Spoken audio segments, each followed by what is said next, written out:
On August 7th of last year, we were purchased by a company called Taptica, which is a public company headquartered in Israel, but public on the London AIM.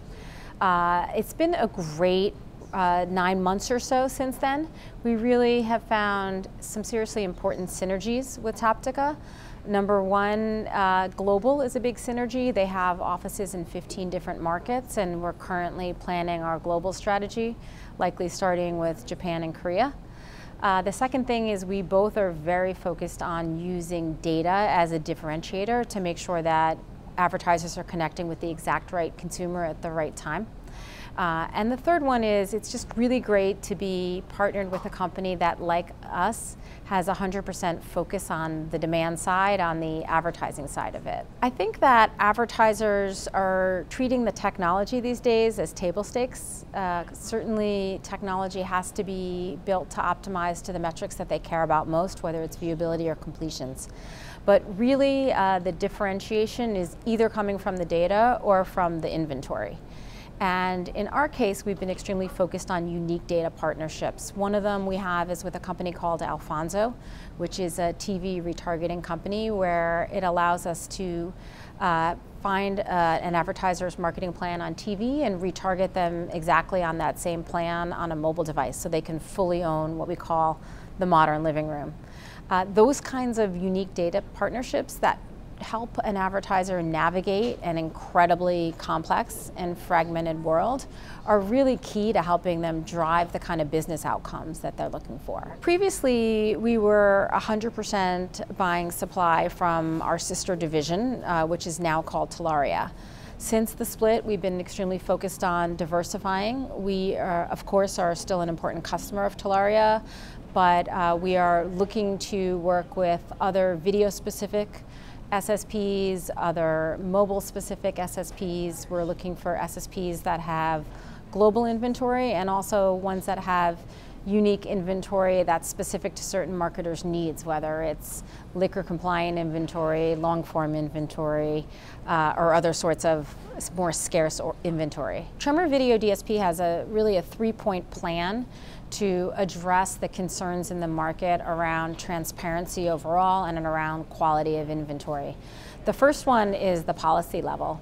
TAG, which is the Trust and Accountability Group, is a really important player in bringing together different partners from all parts of the ecosystem that are all committed to having a clean supply chain. And so we're members of TAG, we're certified by TAG, and we're excited to be part of that process. As part of that, we are also enforcing ads.txt compliance on our end and on the end of all of our suppliers. That is the authorized digital sellers compliance form.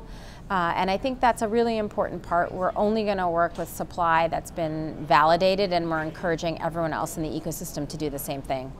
The second part of it is fraud. We're working with all the leading players, whether it's DoubleVerify, IAS, to make sure that our pre-bid inventory is screened for fraud, and we're using whatever vendor our clients want.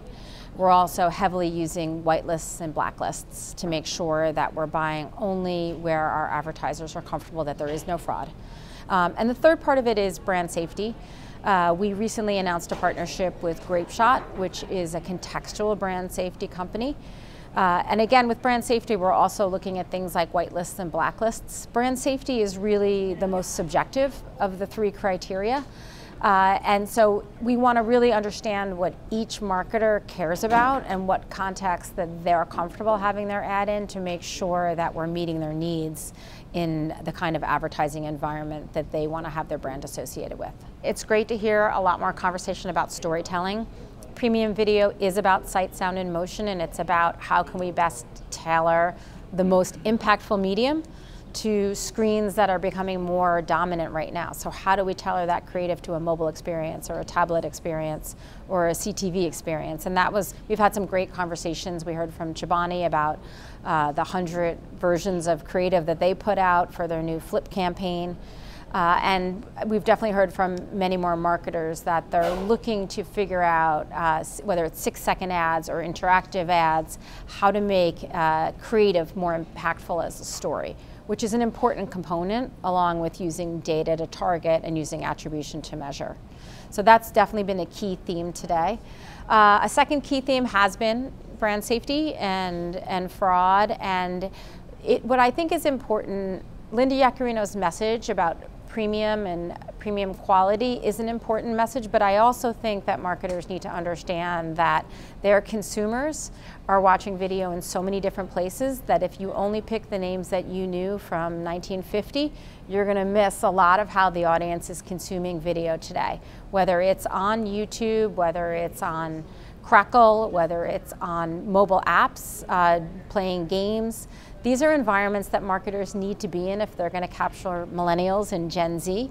And so it's incumbent upon us as an industry led by the IAB, but also as individual players in the industry to make sure that we're delivering that in an experience that's super safe for the marketers.